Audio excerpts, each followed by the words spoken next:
cómo entender todo lo que pasó desde la semana pasada y se alargó hasta la colita de este lunes, con el presidente empezando por violar la ley, refrendando su voluntad a seguirla violando, decir, porque yo estoy encima de esto, yo estoy encima de la ley.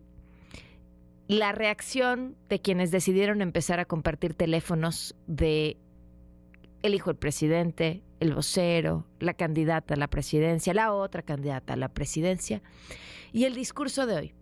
Y hay quien lee en esto un ejercicio de brillantez, es decir, terminó siendo la víctima. Yo no lo creo. Me parece que comprarle el discurso de víctima es el análisis fácil, simplón a primera vista. Pero a la vez, sí me sorprende muchísimo que salga airoso. Que un presidente pueda decir, estoy por encima de la ley y lo volvería a hacer. Y que no pase nada, es algo que ya sale de mi concepción completa de lo que uno esperaría de cualquier mandatario. Nos acompaña Fernando Duarac, analista y consultor político. ¿Cómo estás, Fernando? Buenas tardes.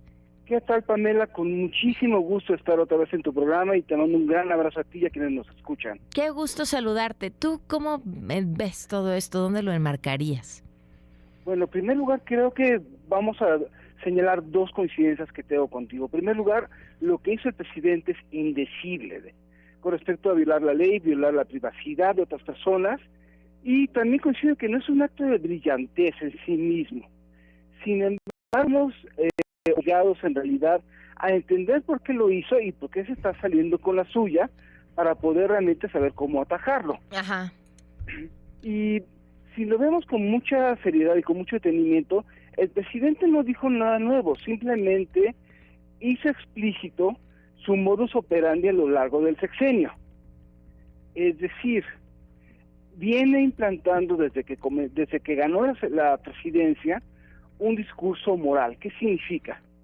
Nosotros estamos en una democracia normal pensando en las leyes, el Estado de Derecho, la igualdad de derechos entre las demás personas, y él implanta un discurso, como muchos otros líderes llamados populistas en todo el mundo, un discurso moral. Es decir, lo que él dice es lo correcto. ¿Por qué? Porque él representa a algo que se llama pueblo, y por lo tanto, liderazgos como él, como Modri, como Trump, como muchos otros, como Bukele, se legitiman a través de representar ellos lo bueno y están movilizando constantemente una idea de quiénes son las personas malas.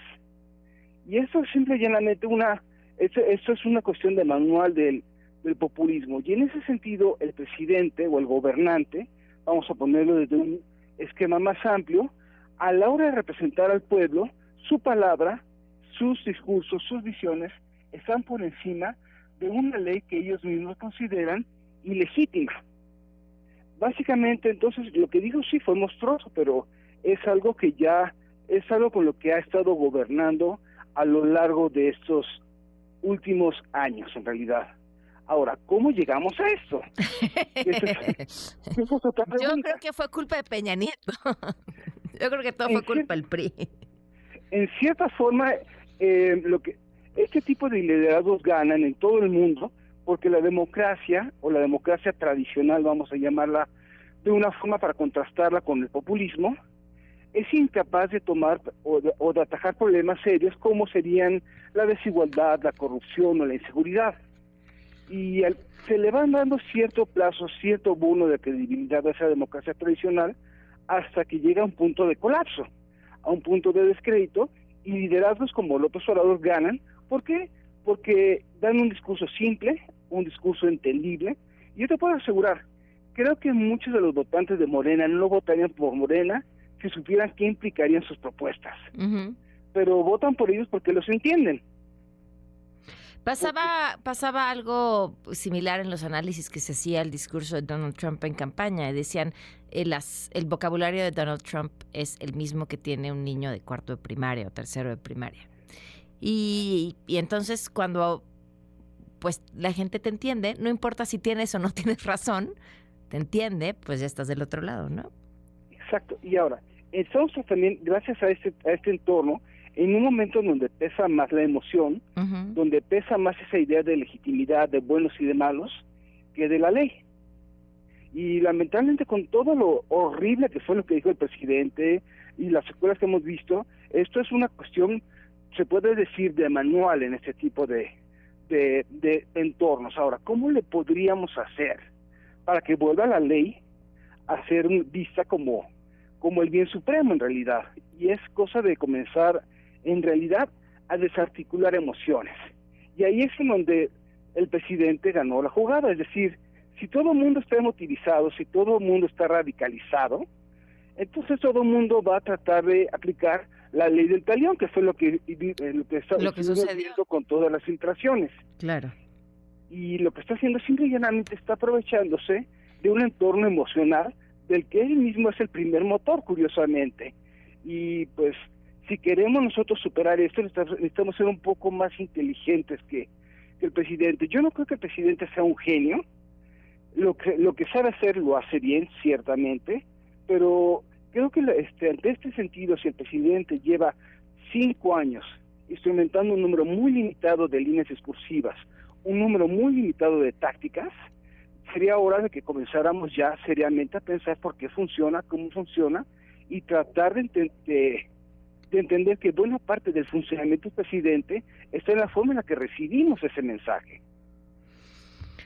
Ok. ¿Cuál crees que tendría que haber sido la reacción? Bueno, a ver, es que tampoco podemos decir que la reacción al compartir datos fue la oposición quien los compartió, porque decía yo, bueno, en esta lectura, o sea, sí no hay que olvidar que quien compartió el dato o la persona más ubicable que compartió ese dato fue el presidente de la República. No vimos a Lito Moreno compartiendo los datos de Claudia Sheinbaum. Imagínate lo que eso hubiera sido.